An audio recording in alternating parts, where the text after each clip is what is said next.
Aujourd'hui, je vous apporte une histoire qui va défier tout ce que vous avez déjà entendu sur Dieu et la spiritualité. Dans cette vidéo, nous allons plonger dans l'incroyable expérience de Raouza Na Abriya, qui, après avoir survécu à un accident presque fatal, a découvert une vérité sur Dieu que la religion n'a jamais révélée. Préparez-vous pour un voyage de révélation profonde et surprenante. Si vous aimez les histoires qui vous font réfléchir et voir le monde d'une manière totalement nouvelle, n'oubliez pas de liker, de vous abonner à la chaîne et d'activer les notifications pour ne manquer aucun contenu. Maintenant, découvrons l'histoire de Raou et ce qu'il a découvert sur la véritable essence divine. Bonjour, je m'appelle Raouza Na Abriya. Jusqu'à il y a quelques mois, je n'étais qu'un consultant en affaires de plus à Houston, Texas. Nazi a grandi à San Juan, Porto Rico, mais je me suis installé aux États-Unis à la recherche d'une carrière prometteuse. Mon père, Santiago, a toujours été un exemple de force et de détermination pour moi, et je voulais honorer sa mémoire en réussissant. La vie à Houston était une course constante, des réunions, des objectifs, des clients à satisfaire. Je vivais à toute vitesse. J'étais tellement concentré sur l'atteinte du sommet que, sans m'en rendre compte, je m'éloignais des choses qui comptaient vraiment. Ma spiritualité et ma famille ont été mises au second plan. J'ai grandi dans un foyer très religieux. Mon père était un homme profondément dévoué, avec une croyance inébranlable en un Dieu juste mais punitif. Cette vision d'un Dieu toujours prêt à punir le moindre écart. Elle a façonné mon enfance et avec le temps, m'a éloigné de la foi. Je n'ai jamais réussi à concilier cette image sévère avec l'idée d'un Dieu aimant et compatissant. Au fil des ans, ma foi est devenue un souvenir lointain, enterré sous des couches de pragmatisme et de rationalité. Je suis devenu sceptique, concentré uniquement sur le monde matériel et sur les résultats que je pouvais voir et mesurer. Mais tout cela a changé en un instant. Un moment qui a commencé comme n'importe quel autre, mais qui s'est terminé par le plus grand retournement de ma vie. Aujourd'hui, je veux partager avec vous l'histoire de la façon dont un accident a failli me coûter la vie et comment, lors de cette brève rencontre avec l'autre côté, j'ai découvert des vérités sur Dieu, la vie et la spiritualité qui ont changé mon existence pour toujours. Je ne suis pas un homme de demi-mots ou de détours. Je vais raconter exactement comment cela s'est passé de la manière la plus honnête et directe possible. Cela peut sembler incroyable par moments, mais je vous demande d'écouter avec un esprit ouvert. Ce que j'ai vécu ce jour-là a complètement changé ma perspective sur la vie et la mort. Et j'espère que mon histoire pourra vous toucher d'une manière ou d'une autre. C'était une matinée typique à Houston. Le soleil brillait fort dans le ciel sans nuages, et la chaleur du Texas commençait déjà à se faire sentir, même s'il était encore tôt. Je venais de sortir d'une réunion importante et j'ai décidé de marcher jusqu'à mon café préféré pour une petite pause avant mon prochain rendez-vous. Alors que je marchais sur la chaussée animée, mon téléphone portable a sonné. C'était un client important, de ceux que l'on ne peut pas ignorer. Je réponds immédiatement et je me concentre sur la conversation, oubliant presque le monde qui m'entoure. C'est à ce moment de distraction que tout s'est passé. Soudain, j'ai entendu un bruit assourdissant au-dessus de moi. C'était comme si quelque chose de lourd tombait. J'ai levé les yeux instinctivement et, à la dernière seconde, j'ai vu une énorme planche de bois tomber dans ma direction. Je n'ai pas eu le temps de réagir. Tout s'est passé si vite que mon cerveau a à peine traité ce qui se passait. L'impact a été direct sur ma tête. Mon Dieu, c'était insupportable. C'était comme si un éclair avait traversé mon crâne. Je sentis ma vue s'assombrir et mes jambes céder. Je tombais sur le sol dur de la chaussée. Le téléphone portable échappa de ma main et se brisa quelques mètres plus loin. Les gens autour de moi commencèrent à crier et à s'agiter. J'ai entendu des voix lointaines demandant une ambulance, d'autres se demandant si j'allais bien. Mais je pouvais à peine les entendre. Le monde autour de moi semblait se dissoudre, comme si je sombrais dans une mer sombre et profonde. Alors que je luttais pour garder conscience, quelque chose d'étrange commença à se produire. Une lumière bleue intense commença à envahir ma vision périphérique. Ce n'était rien de ce que j'avais jamais vu auparavant. C'était une lumière différente, qui ne faisait pas mal aux yeux, au contraire. Elle semblait émaner une chaleur réconfortante, apportant avec elle une sensation de paix qui contrastait fortement avec l'angoisse que je ressentais. C'est à ce moment-là que j'ai réalisé que quelque chose de bien plus grand se passait. Quelque chose au-delà de ma compréhension. La lumière bleue devenait de plus en plus forte, plus intense, remplissant tout mon champ de vision. Hador commençait à diminuer, comme s'il était lavé par cette lumière mystérieuse. Je me souviens d'avoir pensé, c'est ça. C'est ainsi que tout se termine, mais il n'y avait pas de peur. Étonnamment, je me sentais calme, presque curieux, comme si j'étais sur le point de me lancer dans un voyage incroyable. Puis, tout est devenu sombre. L'obscurité qui m'enveloppait n'a pas duré longtemps. Bientôt, la lumière bleue que j'avais vue auparavant est revenue, plus intense que jamais. C'était comme si elle remplissait chaque cellule de mon corps, m'enveloppant complètement. L'adoration que je ressentais quelques instants auparavant avait complètement disparu, remplacée par une sensation de chaleur et d'accueil que je n'avais jamais expérimentée auparavant. À mesure que la lumière s'intensifiait, je commençais à ressentir une étrange sensation, comme si mon corps était en train de se dissoudre. Ce n'était pas effrayant, au contraire, c'était comme si je me libérais d'un poids que je ne savais même pas que je portais. Je me suis senti léger, presque éthéré. Soudain, j'ai réalisé que je flottais. C'était comme si une force invisible et bienveillante était en train de plonger. Il n'y avait pas de peur, pas de panique, juste une sensation de paix profonde et une curiosité sur ce qui allait suivre. C'est alors qu'il entendit une voix. C'était doux, presque un murmure, mais en même temps clair et réconfortant. « Tout va bien ?» dit la voix. « Je vais te conduire dans un endroit sûr. » Il y avait quelque chose dans cette voix. Une bonté et une compréhension qui m'ont fait faire confiance instantanément. Toute l'anxiété et la peur que j'aurais pu ressentir ont commencé à disparaître. Alors que je flottais, guidé par cette présence invisible, j'ai commencé à voir le monde autour de moi d'une manière complètement nouvelle. Les rues de Houston étaient là en bas, mais semblaient lointaines, presque méconnaissables. C'était comme si j'observais une maquette élaborée. Les gens, les voitures, les bâtiments, tout semblait si petit et insignifiant de cette perspective.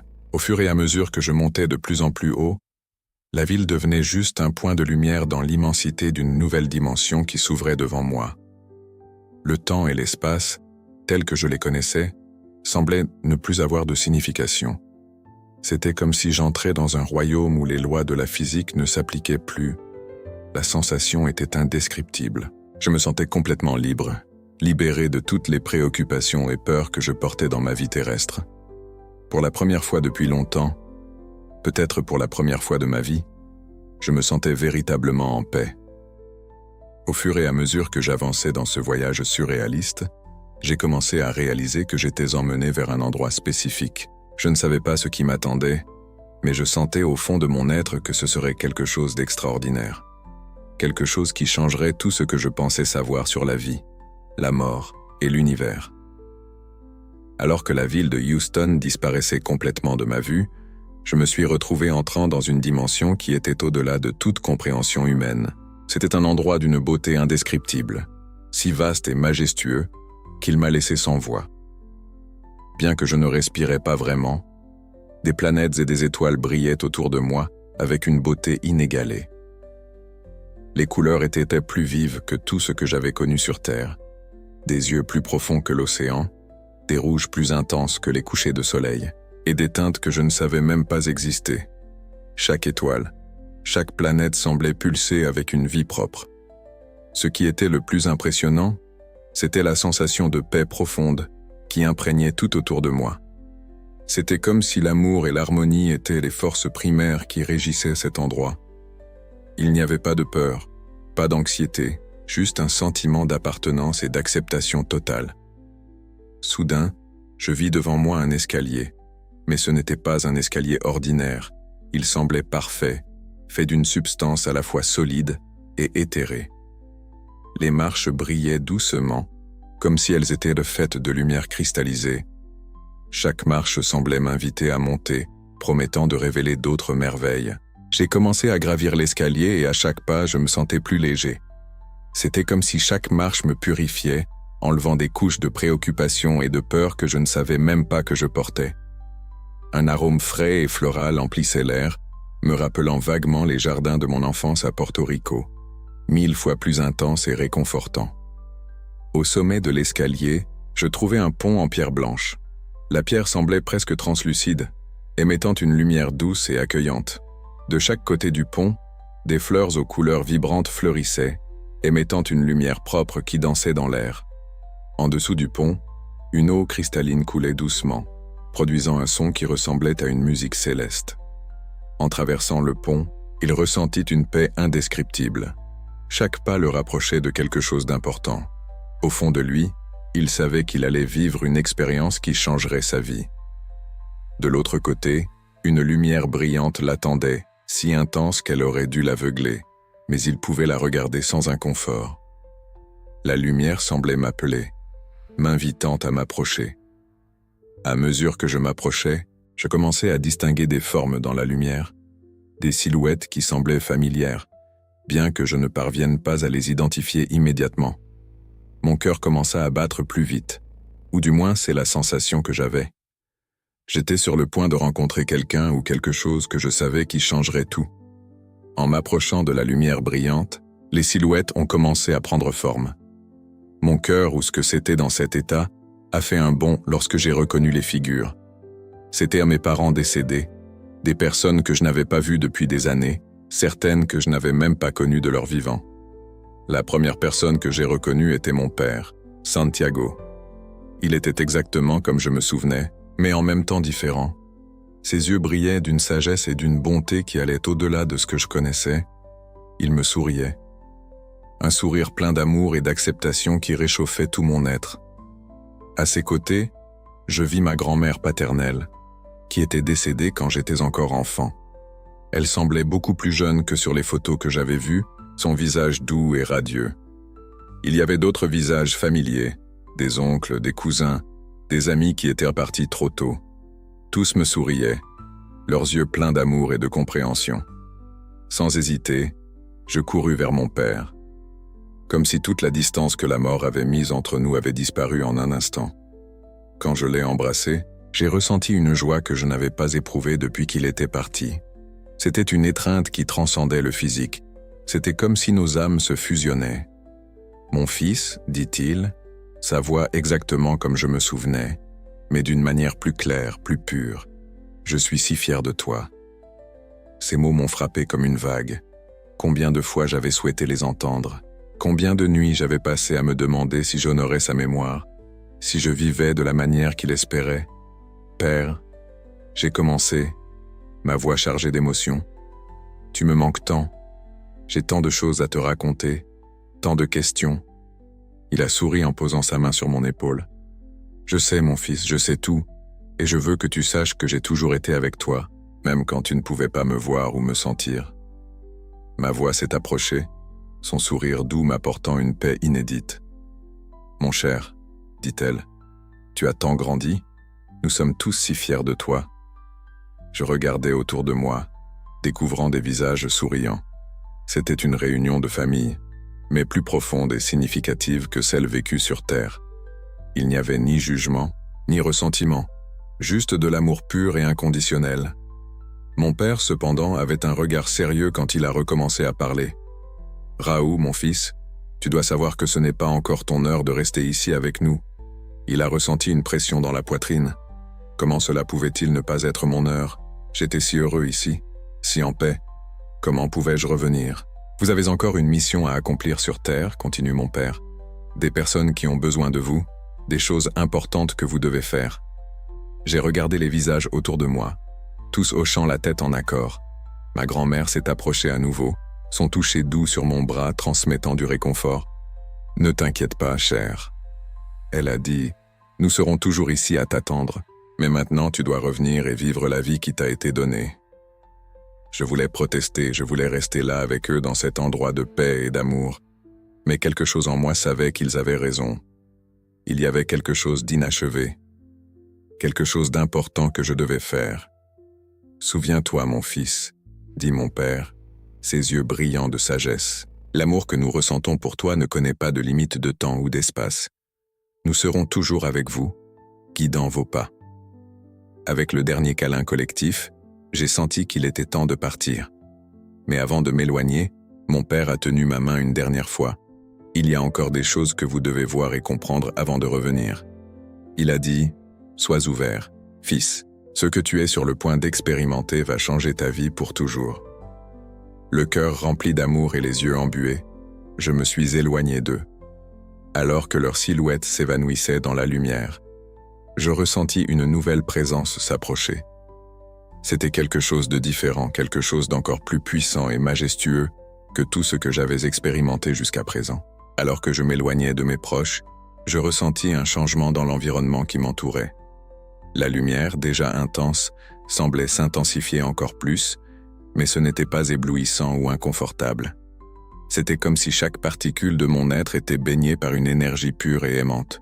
Soudain, je réalisais que j'étais devant une présence. Il n'y avait pas de forme définie, aucune figure que je pouvais décrire en termes humains. C'était plus comme une sensation écrasante d'être en présence de quelque chose ou de quelqu'un d'immensément grand et puissant. À ce moment-là, je savais avec une certitude qui dépassait toute compréhension rationnelle que j'étais devant Dieu. Mais ce n'était pas le Dieu que j'avais imaginé durant ma vie, ni le Dieu sévère et punitif que mon père Santiago m'avait appris à craindre. Cette présence était pur amour.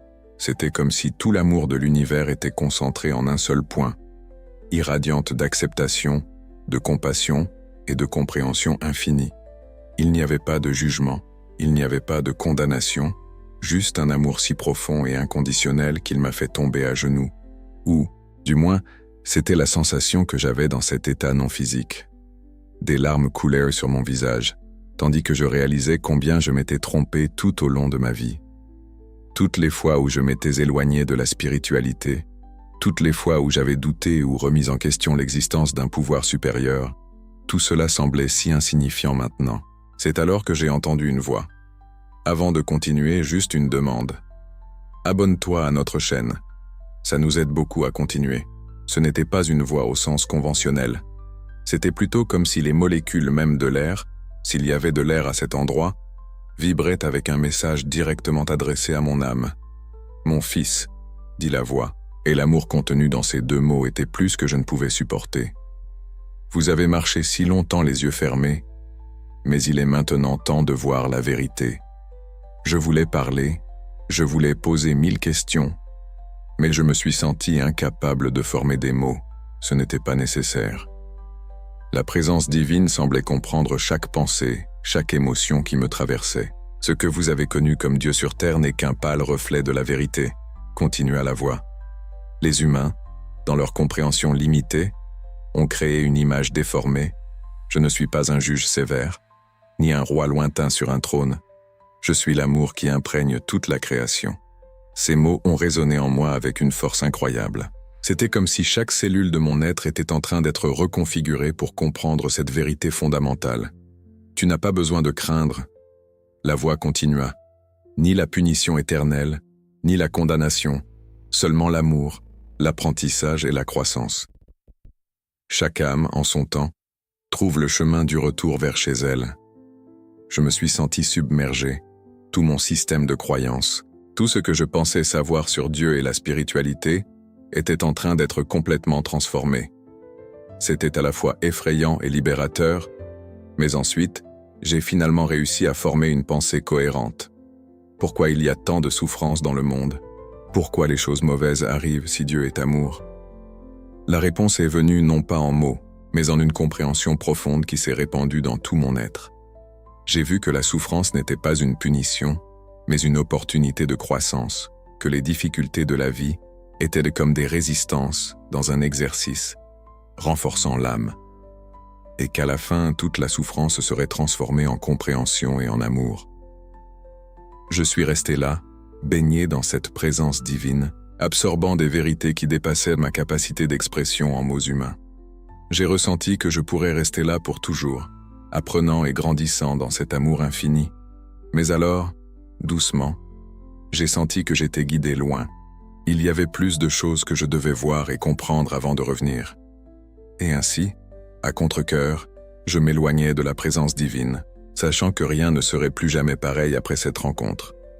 Alors que je m'éloignais de la présence divine, essayant encore de traiter tout ce que j'avais vécu, je remarquai une nouvelle figure s'approchant. C'était différent des membres de ma famille que j'avais rencontrés auparavant, et aussi différent de la présence écrasante de Dieu. Cette figure avait une forme plus définie, plus humaine. À mesure que la figure s'approchait, j'ai été envahi par un sentiment de reconnaissance profonde. Ce n'était pas une reconnaissance visuelle. Après tout, je n'avais jamais vu cette personne auparavant. C'était plutôt comme si mon âme se reconnaissait instantanément. C'était Jésus-Christ. Mais il ne ressemblait en rien aux images que j'avais vues dans les églises ou les livres religieux. Il n'y avait pas de couronne d'épines, ni de vêtements élaborés. Ce que j'ai vu, c'était un homme simple, vêtu de vêtements modestes, mais émanant une lumière d'un amour qui était presque tangible. Ses yeux, mon Dieu, ses yeux étaient d'un marron profond, remplis d'une compassion et d'une compréhension qui m'ont laissé sans voix. Quand il m'a souri, j'ai eu l'impression que tout l'univers souriait avec lui. « Aou » a-t-il dit, et sa voix était à la fois douce et puissante. « N'aie pas peur.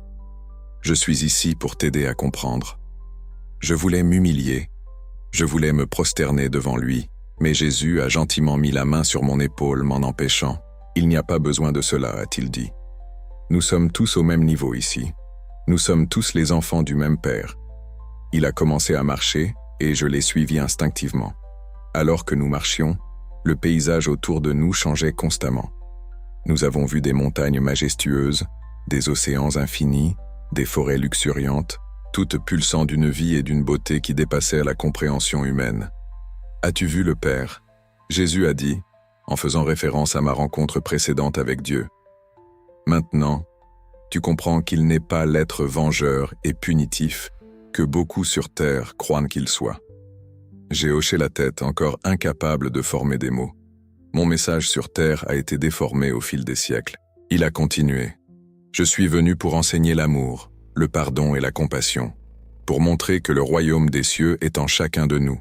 Mais les hommes, dans leurs limitations, ont transformé ces vérités simples en dogmes compliqués et en règles rigides. » Alors qu'il parlait, j'ai vu des flèches de l'histoire de la terre. J'ai vu comment les simples mots de Jésus ont été interprétés et réinterprétés, comment des guerres ont été menées en son nom, comment la peur a été utilisée pour contrôler les gens. Mais j'ai aussi vu comment, malgré tout cela, l'amour qu'il a enseigné continuait à toucher des cœurs et à transformer des vies. « Raoult, dit Jésus en s'arrêtant et en me regardant directement dans les yeux, tu as un choix à faire maintenant. Mon cœur a fait un choix. Tu peux rester ici, dans ce lieu de paix et d'amour, a-t-il dit, ou tu peux retourner sur terre, emportant avec toi ce que tu as appris ici. » Je suis resté silencieux un moment, considérant ces paroles. Rester là, dans cet endroit d'amour et de paix infinie, était tentant, très tentant. Mais quelque chose en moi savait que ce n'était pas encore mon heure. Avant de décider, Jésus a dit « Laisse-moi te montrer quelque chose. » Il tendit la main et toucha mon front. Soudain, j'ai été inondé par des visions de l'avenir. Les visions que Jésus m'a montrées étaient si vives, si réelles, qu'il était comme si j'étais vraiment là, vivant ces moments. La première chose que j'ai vue, c'était ma mère, Isabelle. Mon cœur s'est serré en la voyant. Elle était assise seule sur une chaise berçante, regardant par la fenêtre de notre maison à Porto Rico. Ses cheveux, autrefois noirs comme la nuit, étaient maintenant complètement blancs. Ses mains, que je me souvenais toujours actives, à faire quelque chose. Maintenant, elle tremblait légèrement sur ses genoux. Mais ce qui m'a le plus choqué, ce sont ses yeux. Ses yeux qui brillaient toujours de joie, apparaissaient maintenant ternes, remplis d'une profonde tristesse. Je l'ai vue passer ses journées, seule dans cette grande maison trop vaste pour une seule personne. Je l'ai vue regarder les photos sur le mur, des photos de notre famille, de moi enfant, de mon père, et comment des larmes silencieuses coulèrent sur son visage ridé. Maman, j'ai voulu crier, mais je n'avais pas de voix dans cette vision. J'ai voulu l'embrasser, lui dire que tout allait bien, que je l'aimais. La scène a changé, et maintenant je voyais mon fils, Miguel, mon petit garçon, que je laissais tant de fois derrière moi, en courant après le succès professionnel. Il n'était plus un garçon, c'était un jeune homme affrontant des défis que je n'aurais jamais imaginés. J'ai vu Miguel lutter à l'école, être intimidé par d'autres garçons. J'ai vu de la tristesse dans ses yeux quand il regardait la chaise vide à la table du dîner, où je devrais être assis. Il a dû prendre des décisions difficiles, sans avoir un père pour le guider, pour le conseiller Une scène en particulier m'a brisé le cœur. Miguel, maintenant adolescent, était assis dans sa chambre, regardant une photo de moi. « Pourquoi as-tu dû partir, papa ?» Il murmura, sa voix chargée d'émotion. « J'ai besoin de toi. » Les visions continuaient, me montrant d'autres membres de ma famille, des amis, des collègues de travail. Je voyais comment mon absence affectait chacun d'eux de manière différente. J'ai vu des opportunités perdues d'amour, de connexion, de faire la différence dans la vie des gens, mais ce n'était pas seulement des visions de tristesse et de perte. Jésus m'a aussi montré des moments de joie et de triomphe que je pourrais vivre si je revenais. J'ai vu ma mère m'enlaçant, son visage illuminé de bonheur. J'ai vu Miguel m'apprenant à conduire, riant ensemble de mes premières tentatives maladroites. J'ai vu faire la différence dans la vie des gens, utilisant mon expérience et mes connaissances pour aider les autres. Lorsque les visions se sont terminées, j'étais émotionnellement épuisé. Je regardais Jésus, ses traits pleins de compassion et de compréhension. « Maintenant, tu comprends ?» dit-il doucement. « Ton voyage sur Terre n'est pas encore terminé. Il y a encore beaucoup que vous pouvez faire, de nombreuses vies que vous pouvez toucher. » Je me suis éveillé, incapable de parler. L'impact de mon absence et le bien que je pourrais faire en revenant m'écrasaient. « Souviens-toi, continua Jésus, si tu choisis de revenir, ce ne sera pas facile. Tu feras face à des défis, des douleurs, des doutes. Tu devras porter le poids de tes connaissances, sachant que beaucoup ne comprendront pas ou ne croiront pas en ton expérience. » Je respirais profondément, ou du moins, j'eus la sensation de le faire dans cet état non physique. La décision était claire pour moi maintenant. Je savais ce que je devais faire. Je veux revenir. Je dis, ma voix ferme, malgré l'émotion. Je dois revenir pour ma mère, pour mon fils, pour tous ceux que je peux aider. Jésus sourit avec un sourire plein d'amour et d'approbation. Tu as fait un choix courageux, Raoult, et sache que peu importe ce qui se passe, tu ne seras jamais seul. Nous serons toujours avec vous, guidant vos pas. Avec ces mots, il a posé sa main sur mon épaule et j'ai ressenti une vague de force et de courage m'envahir. J'étais prêt à revenir, à affronter ce que l'avenir me réservait. Au moment où j'ai pris ma décision de revenir, j'ai ressenti un changement immédiat dans l'environnement qui m'entourait. La lumière brillante et la moisson d'un autre monde ont commencé à se dissiper, laissant place à une obscurité qui n'était pas effrayante mais plutôt réconfortante, comme une couverture enveloppant ma conscience. Jésus m'a souri une dernière fois, ses yeux pleins d'amour et de compréhension. « Souviens-toi, Raoult, dit-il, sa voix résonnant tandis que son image commençait à s'estomper. L'amour que tu as expérimenté ici est toujours avec toi. Porte-le dans ton cœur et partage-le avec le monde. Je sentais comme si je tombais, mais il n'y avait pas de peur. C'était plutôt comme si j'étais doucement guidé de retour dans mon corps, telle une plume flottant doucement dans l'air. Au fur et à mesure que je descendais, je commençais à ressentir à nouveau des sensations physiques.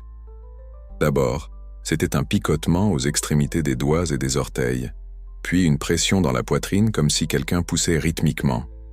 Des sons ont commencé à filtrer à travers l'obscurité, des voix étouffées, des bips de machines, le bruit d'un hôpital. Soudain, une douleur aiguë à la tête m'a rappelé l'accident qui m'avait conduit ici. Bien que la douleur fût intense, je l'ai accueillie comme un vieil ami, un signe que j'étais vivant. Avec un effort qui semblait sans fin, j'ai réussi à ouvrir les yeux, conscient que je revenais lentement à la réalité. La lumière brillante de la salle d'opération m'a aveuglé momentanément, et j'ai cligné des yeux plusieurs fois pour ajuster ma vision. Des visages préoccupés de médecins et d'infirmiers sont apparus dans mon champ de vision, leurs expressions passant de la tension à la libération, quand ils ont vu que j'étais conscient. Il est de retour. J'ai entendu quelqu'un s'exclamer. C'est un miracle que je puisse lui raconter mon expérience, mais ma gorge était sèche et douloureuse, et je n'ai pu émettre qu'un faible gémissement. Une infirmière s'est penchée sur moi, ses yeux gentils m'examinant. « Monsieur Sanabria, pouvez-vous m'entendre ? Clignez des yeux 2 fois si vous comprenez. » J'ai rassemblé mes forces et cligné des yeux 2 fois. J'ai vu le soulagement se répandre sur son visage. « Vous avez eu un grave accident, a-t-elle expliqué doucement. Mais tout va bien maintenant. Vous êtes à l'hôpital et nous allons bien prendre soin de vous. » Alors qu'elle parlait, je ressentais une présence réconfortante à mes côtés. Bien que je ne puisse pas voir, je savais que je n'étais pas seul. Les présences aimantes de l'autre côté étaient toujours avec moi, me donnant la force d'affronter ce qui allait venir. Les médecins continuaient à travailler autour de moi, vérifiant mes signes vitaux et ajustant les équipements. J'entendais des fragments de leur conversation sur le fait que mon cœur s'était arrêté pendant plusieurs minutes et à quel point il était incroyable que je n'ai pas subi de dommages cérébraux. J'ai de nouveau fermé les yeux, épuisé, mais profondément reconnaissant. J'étais revenu, une seconde chance, et je savais que rien ne serait comme avant. Les jours qui ont suivi mon retour ont été un mélange de défis physiques et de révélations émotionnelles profondes. La récupération a été difficile, mon corps avait subi un traumatisme significatif, et il faudrait du temps pour guérir complètement, mais chaque jour je me sentais plus fort, non seulement physiquement, mais spirituellement. Les médecins étaient étonnés par la rapidité de ma guérison. Ce qui aurait dû être une longue hospitalisation ne dura que quelques semaines. Ils ne comprenaient pas comment ma grave blessure à la tête guérissait si rapidement. Mais je savais que je n'étais pas seul dans ce processus. Je ressentais constamment la présence aimante que j'avais connue de l'autre côté, me donnant force et m'aidant à surmonter chaque obstacle. À mesure que je me renforçais, je commençais à réfléchir à ma vie. Chaque matin était un cadeau, une nouvelle opportunité de vivre avec gratitude et but. Les préoccupations concernant le succès professionnel, le statut social et les biens matériels devenaient insignifiantes. J'ai réalisé que l'amour et le soutien de la famille sont irremplaçables. Ma mère, Isabelle, est venue de Porto Rico après l'accident. La voir à mes côtés, prenant soin de moi avec tant d'amour, m'a fait comprendre combien j'avais négligé notre relation ces dernières années. Je me suis promis que cela changerait. Mon fils Miguel a été à mes côtés tout au long de ma réhabilitation. La peur et le soulagement dans ses yeux m'ont fait comprendre combien il avait besoin de moi, non seulement comme pourvoyeur, mais aussi comme père et ami. J'ai promis d'être plus présent dans sa vie, en lui offrant l'amour que j'avais redécouvert. Cette expérience a changé ma perception de Dieu et de la spiritualité. Le Dieu que je connaissais n'était plus distant et punitif, mais devenait une source d'amour et d'acceptation. Cette nouvelle compréhension a apporté une paix que je n'avais jamais expérimentée. J'ai commencé à me reconnecter avec ma spiritualité d'une manière différente. Non pas à travers des rituels vides, mais par une connexion personnelle avec le divin. La méditation, la prière et les actes de bonté sont devenus une partie de mon quotidien. En partageant mon expérience avec des amis et des membres de ma famille, j'ai réalisé que tout le monde ne comprenait pas ou ne croyait pas à ce que j'avais vécu. Certains pensaient que c'était le résultat du traumatisme, d'autres que j'étais confus à cause des médicaments. Mais cela ne me dérangeait pas. Je connaissais la vérité dans mon cœur, et c'était ce qui importait. J'ai décidé d'utiliser ma seconde chance pour faire une différence dans la vie des gens, et j'ai commencé à travailler comme bénévole dans un hôpital local, offrant réconfort et soutien à ceux qui en avaient besoin. Après mon expérience de mort imminente, j'ai commencé à partager avec des patients en phase terminale ce que j'ai appris sur la vie après la mort et l'amour inconditionnel qui nous attend. J'ai changé mon approche au travail. Au lieu de chercher uniquement le profit, j'ai commencé à utiliser mes connaissances pour bénéficier à la communauté. J'ai lancé des projets de responsabilité sociale au sein de l'entreprise et j'ai encouragé mes collègues à s'impliquer dans des causes importantes. Aujourd'hui, je fais face à chaque défi avec la certitude de ne pas être seul, une force supérieure me guidant et me protégeant. Peu importe ce que l'avenir me réserve, l'amour vécu durant ce voyage reste présent, m'orientant sur le bon chemin. Mon expérience a été une révélation. L'amour et l'acceptation sont les véritables piliers de l'existence. Je découvre le monde sous un nouveau jour, appréciant chaque instant et chaque lien. Je veux partager ce message d'amour inconditionnel avec tous ceux que je rencontre. Mon histoire est celle d'une mort et d'une renaissance, où la peur se transforme en amour et le doute en foi. J'espère qu'elle touchera votre cœur et vous inspirera à vivre chaque jour avec davantage d'amour, de gratitude et de sens.